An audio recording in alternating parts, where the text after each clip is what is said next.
Today is very important day for Merck Foundation and Merck More Than a Mother specifically.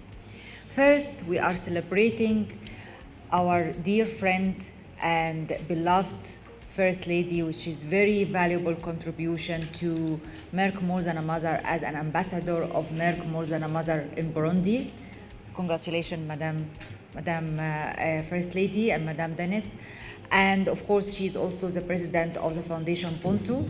Yesterday, we launched our partnership with her and the Foundation and Ministry of Health and Ministry of Communication to build capacity in healthcare and in media to define interventions to break the stigma of infertility. I know I'm speaking in English. I hope that people will understand me, so I speak very slowly. And but of course, the most important things I want you to understand and to listen. It will come from our speakers about how your role is critical, very critical, to create a culture shift, to break the stigma of infertility. You are the one who enter every home without invitation. You are the one who everyone will read what you are writing about and be convinced with.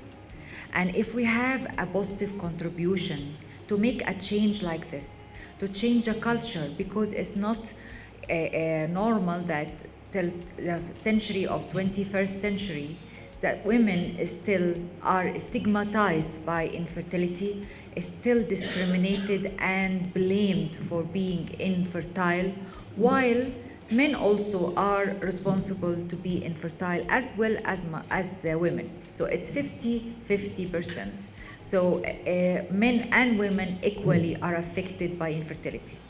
We need to write about this because this is the only way that we are going to break this stigma and this taboo and empower women and find a solution. Because if the woman, in some cases, 50% of the cases are not the cause of infertility, whatever we are going to do, treatment-wise, management-wise, will not be effective, and it will not resolve the problem. So, and it will always create a bad feeling and domestic violence and many other things. So we want to raise awareness about this, and we want to normalize talking about infertility. So it's like any condition. Infertility, like someone has diabetes or hypertension, it's the same. It can be managed, it can be treated. Very important topic I wanted to talk about as well is prevention, because you know that 85% of infertility can be prevented. So if you raise awareness about prevention for the young youth and adolescents and the people who still has future in front of them, they can prevent even being infertile, because it is caused by untreated infectious diseases.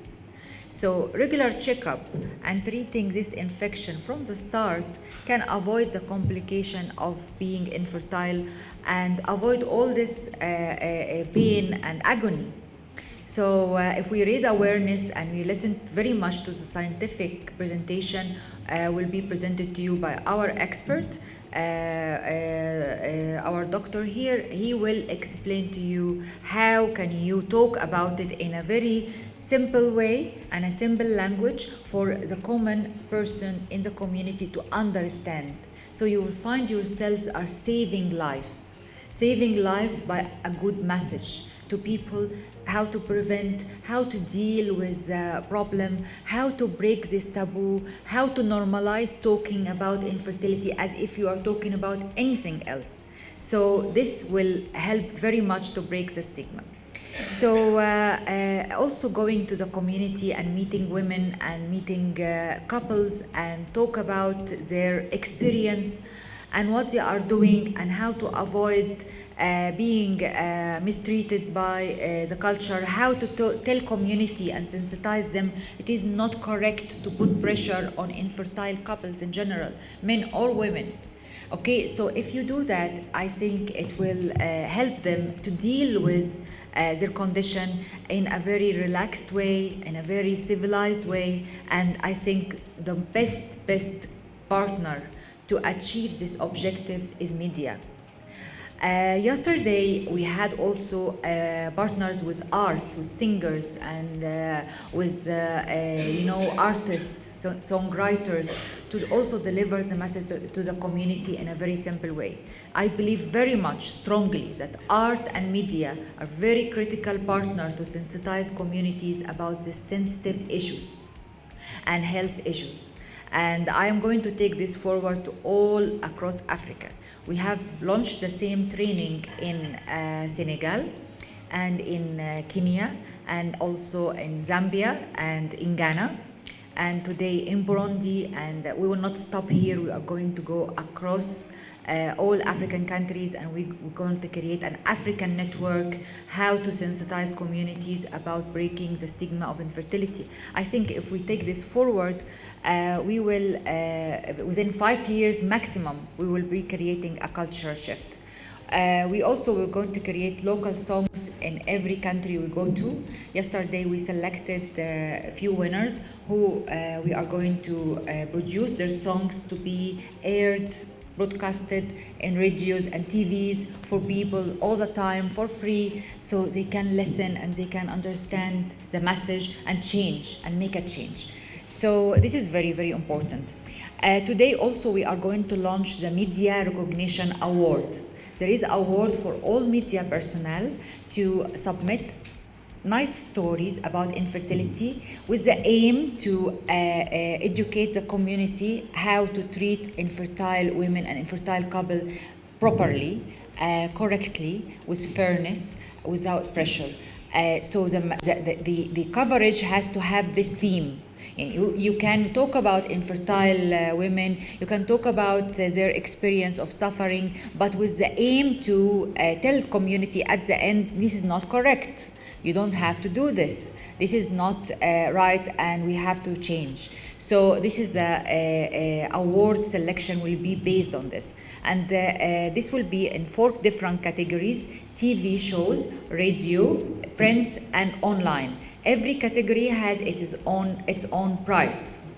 So I am looking forward to see your innovation and creativity. How can you create the best media coverage for infertility with the aim to break the stigma of infertility? Not only just talk about stories of suffering and that's it. You have to angle it in a way that it can raise awareness. So this is very important. We also launched the Fashion Award, and you can see how beautiful the designs that our First Lady designed for having the message of how women are more than just mothers. And the design was amazing, and we wore it all yesterday, and it was a great way to raise awareness about infertility and breaking the stigma of infertility through fashion. So you see how in your natural setting you can really raise awareness about very sensitive topic, whether art, fashion, media, and many other things. So again, thank you very much, and I wish you good luck, and I wish that you enjoy and benefit from this training. Thank you very, very much. Thank you.